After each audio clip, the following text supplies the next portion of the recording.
लेकिन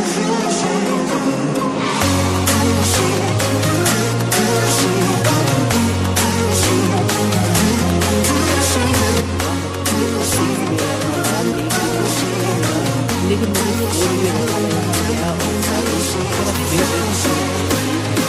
सो मेरा time waste करे इस बॉक्स को अनबॉक्स करते हैं और हम करते हैं नहीं चलता है। तो आप सब लोग देख सकते हैं जैसे इसका बॉक्स और साथ और मुझे सारी और ये जो मेरा स्नैप और है तो यहाँ पर आप लोग देख सकते हैं यहाँ पर हमें एक वीडियो देखने को मिलता है और और फाइनली मेरे हाथ में रेडमी नोट 7 तो गाइस आप लोग देख सकते हैं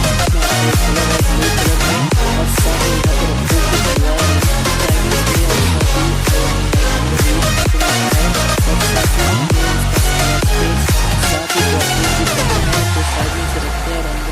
डिटेल्स देख लेते हैं। चलिए पूरा बॉक्स खाली कर लेते हैं और यहाँ पर आप लोग देख सकते हैं मुझे टाइप सी का केबल मिला है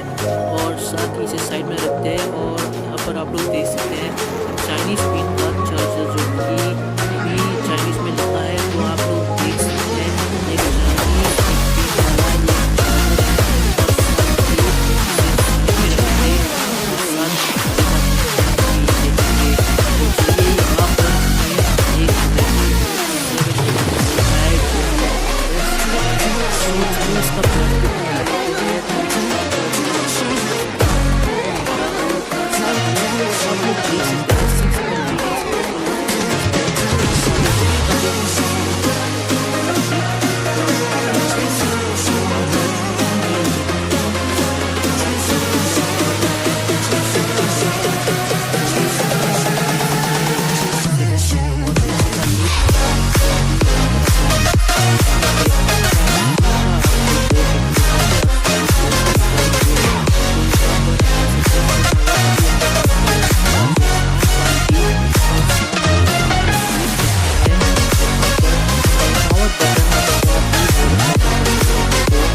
गाइस लेफ्ट एज में हमें कुछ भी देखने को नहीं मिलता है। तो गाइस आज की अनबॉक्सिंग वीडियो के लिए इतना ही। अगर आप इस फोन का रिव्यू और साथ ही इस फोन का कुछ लुक देखना चाहते हैं तो आप हमारे चैनल को सब्सक्राइब करते रहिए क्योंकि मैं लगातार वीडियो अपलोड करूँगा और साथ ही आपके